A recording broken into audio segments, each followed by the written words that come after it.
নমস্কার বন্ধুরা, রকমারি রান্নাতে আপনাদের স্বাগত। আজকে আমি তৈরি করেছি গাং মোরলার ভাপা।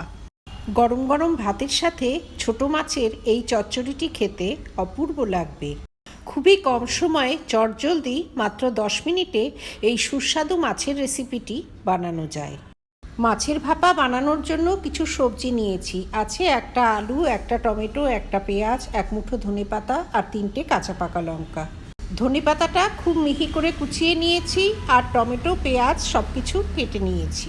আলুগুলো আলু ভাজার মতো লম্বা করে কেটে নিয়েছি। এক মুঠো গাজর কুচি নিয়ে নিয়েছি, লঙ্কাগুলো চিড়ে নিয়েছি আর পেঁয়াজটাও লম্বা লম্বা করে কুচিয়ে কেটে নিয়েছি।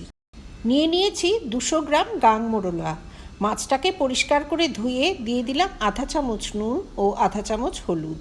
নুন আর হলুদ দিয়ে মাছটাকে খুব ভালোভাবে মেখে 10 মিনিটের জন্য রেখে দেব।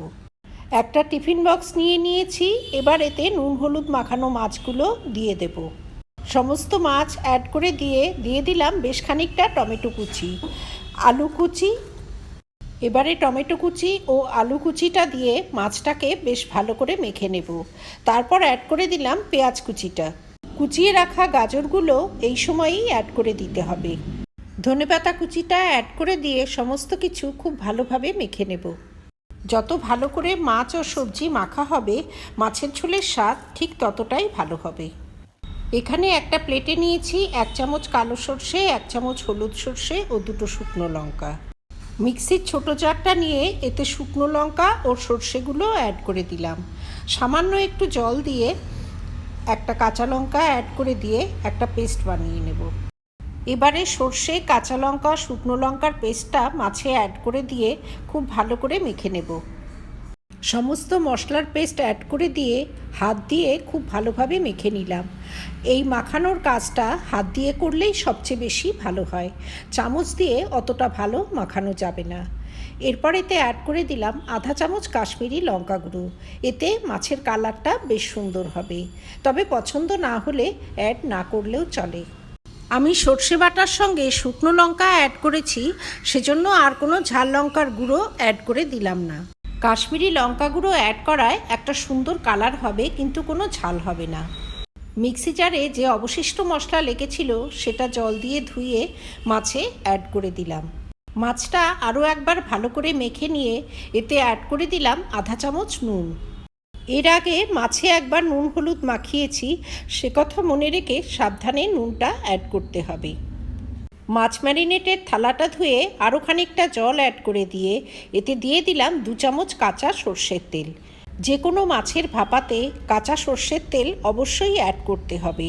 কয়েকটা চেরা কাঁচা পাকা লঙ্কা অ্যাড করে দিলাম। তারপরে ছড়িয়ে দিলাম বেশ খানিকটা ধনেপাতা কুচি। ধনেপাতা কুচির সুন্দর ফ্লেভার মাছের ভাপার স্বাদ অনেকখানি বাড়িয়ে দেবে। এবারে টিফিন বক্সের ঢাকনাটা বন্ধ করে দিলাম। মাছটা আমি ভাপাবো প্রেশার কুকারে, তার জন্য প্রেশার কুকারে বেশ খানিকটা জল দিয়ে এতে একটা স্ট্যান্ড দিয়ে দিলাম। টিফিন বক্সটা এতে দিয়ে প্রেশার কুকারের ঢাকনাটা বন্ধ করে দিলাম। এবারে হাই ফ্লেমে 2টো সিটি দিয়ে নেব। 2টো সিটি পড়ার পর প্রেশার কুকারের ঢাকনা খুলে নিয়েছি। মাছ, আলু, টমেটো সব কিছু খুব সুন্দর সুসিদ্ধ হয়ে গেছে। সব কিছু সেদ্ধ হয়েছে, কিন্তু সবজিগুলো গোটা গোটা রয়েছে। ওপর থেকে সামান্য একটু ধনেপাতা কুচি ছড়িয়ে দিলাম। গরম ভাত বা রুটির সাথে মাছের এই ভাপাটি খেতে চমৎকার লাগবে। নতুন গৃহিণীরা খুব সহজেই এই মাছের ভাপাটি বানিয়ে নিতে পারবেন। হাতে সময় খুব কম থাকলে চটজলদি এই মাছের ভাপাটি বানিয়ে পরিবেশন করা যায়। আমার এই রেসিপি যদি ভালো লাগে তবে ভিডিওটিতে লাইক করবেন, শেয়ার করবেন। ভবিষ্যতে আরও রেসিপির জন্য আমার চ্যানেলটি সাবস্ক্রাইব করার অনুরোধ রইল।